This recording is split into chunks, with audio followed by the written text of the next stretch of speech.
When high-ranking officials start relocating to military bases, it's not a drill. It's about to hit the fan. Sources close to the Trump administration say key officials, including Secretary of State Marco Rubio and Secretary of Homeland Security Kristi Noem, have quietly relocated to military bases for their own safety. Officially, it's about civil unrest. Unofficially, it looks a lot more like they're posturing for a rapid path to secure bunkers if things spiral out of control. So why the sudden fear? Could it be that millions of Americans are set to lose access to SNAP benefits tomorrow? That means no food money for families already stretched to the breaking point. When that happens, frustration turns to chaos fast. Even the possibility of protest, looting, and maybe even some burning cities. Sources inside the administration say it's preparing to declare a nationwide state of emergency if violence erupts. Quick reaction National Guard detachments are already being trained in every single state, and they could be mobilized in less than 60 days. And just when it couldn't get any stranger, President Trump confirmed plans to resume nuclear testing for the first time in 33 years. When pressed by reporters, he said it plainly. Yes, we're going to be conducting nuclear detonations. Now, this could be a coincidence, but when officials start moving to bases, the economy's collapsing and nuclear tests are back on the table, it might be time to ask what exactly they're preparing for. A number of the members of the administration are now living on a military base. What? You didn't know this? No. Oh, yeah. Stephen Miller just moved there. Kristi Noem lives on a military base. J.D. Vance. Oh, no. Rubio. Pete Hegseth. I mean, for people who love America so much, they seem to be scared of it. I'm one of those people they call a conspiracy theorist. When I hear things like that, I'm like, what do they know that I don't know? Well, I don't think it's I don't think it's, it's in the paper, but I don't know. Why are Trump officials moving into military bases and out of their homes? Multiple senior Trump officials are now moving into military bases. Here's what we know. Multiple senior officials in the Trump administration have relocated to military bases in the Washington, D.C. area amid reported concerns for their personal safety, according to The Atlantic. Top Trump advisor Stephen Miller and his family recently moved into military housing after their neighbors in Arlington, Virginia protested their presence. The Millers have since listed their home for $3.75 million. Homeland Security Secretary Kristi Noem is residing in a government-owned residence in Joint Base Anacostia Bolling, a home typically used by the Coast Guard Commandant. A Department of Homeland Security spokesperson said Noem is, quote, paying fair market rent for the property. Secretary of State Marco Rubio and Defense Secretary Pete Hegseth are both living on Fort McNair's General's Row near Buzzard Point. Rubio reportedly lives there alone, while his family remains in Florida. A Defense Department official said Hegseth pays around $4,655.70 per month for his residence. Army Secretary Daniel P. Driscoll has also moved into military housing at Joint Base Meier-Henderson Hall, which he shares with Navy Secretary John Feeling. Feeling's Washington home was damaged in a fire earlier this year, according to congressional staff familiar with the matter.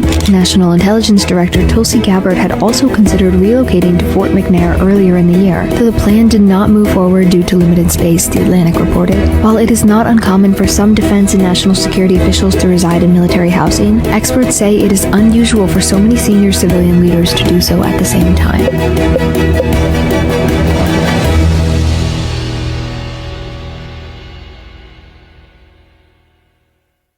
Okay, hold on.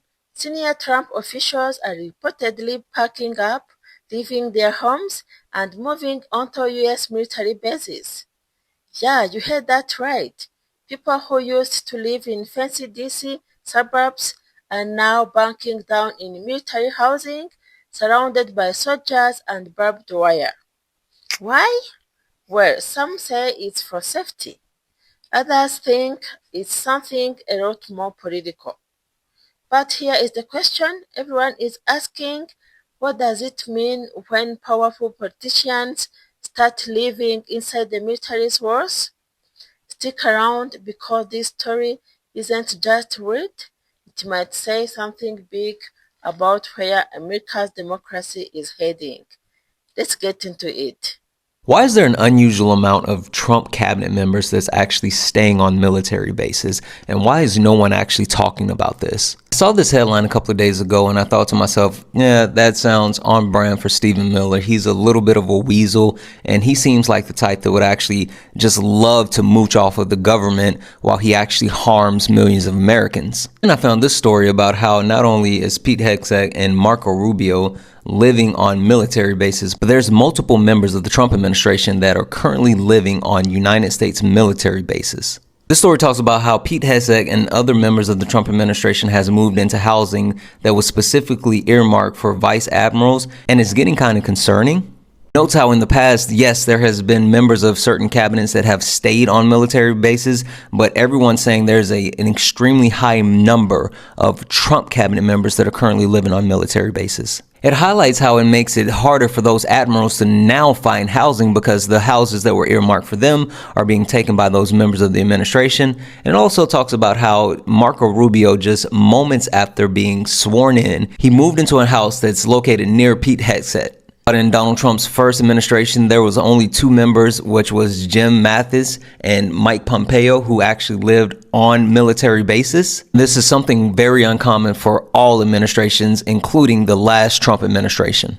My only question is, why are they hiding out on these military bases? What are they so scared of? Are they scared that they know that they're doing something wrong? And are they afraid that the people may possibly rise up? Are they worried about being heckled or seen in public? What's the real reason? Because they like free shit.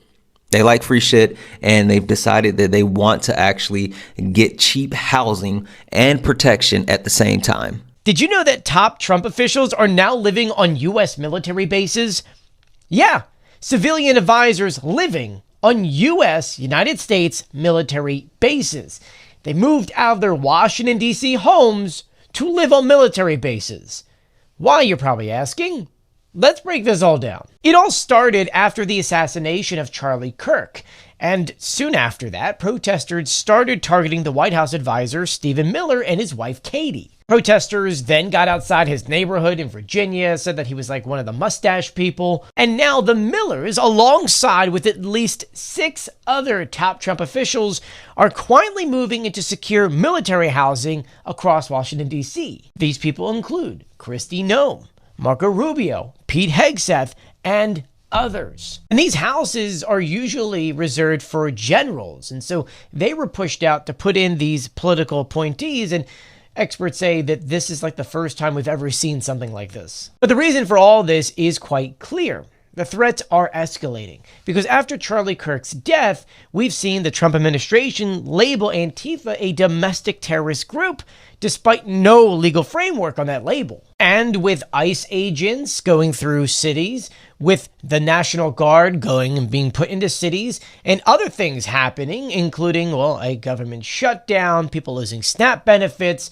people are getting angry of the people who are making the decisions. And look, in history, we have seen sometimes these figures go into these bases for a temporary thing, but now it looks permanent, which should show you something. That if your people are that angry with you, that you have to live full-time at a military base, clearly you're doing something wrong. And there's more to this story. The Atlantic put out a great article called "The Top Trump Military Officials Are Moving into Military Bases," and I would suggest you read it. It is quite interesting. I'll be sure to keep you guys updated on this though, so please do share my videos and follow me for more. So here is what's being reported.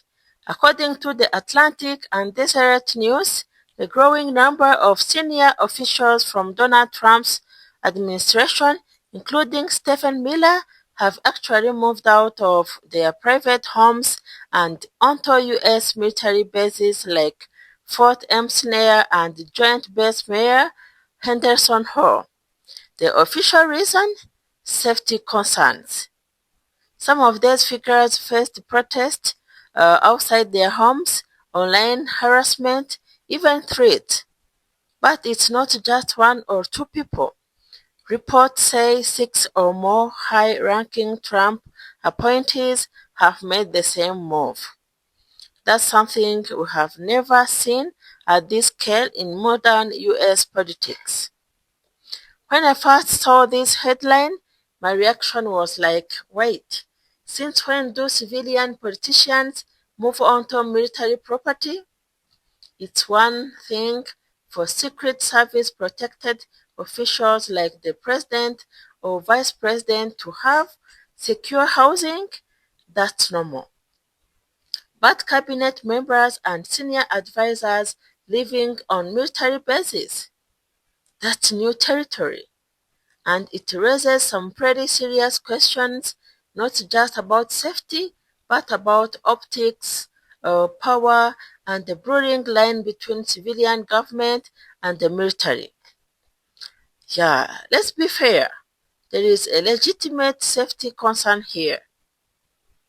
Yes, Stephen Miller, for example, reportedly had his home targeted by protesters who leaked his address and posted flyers calling him a Nazi. That's a scary stuff, and if you have got a family, it makes sense to want protection. Living inside a military base offers gated security, restricted access, and federal law enforcement on site. So on that level, sure, it's understandable. But that's not the end of the story.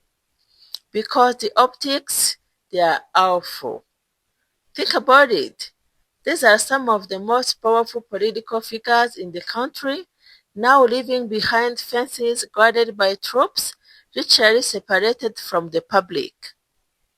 Yeah, it sends a message, intentional or not, that America's political class is retreating behind military walls while everyday citizens deal with chaos outside.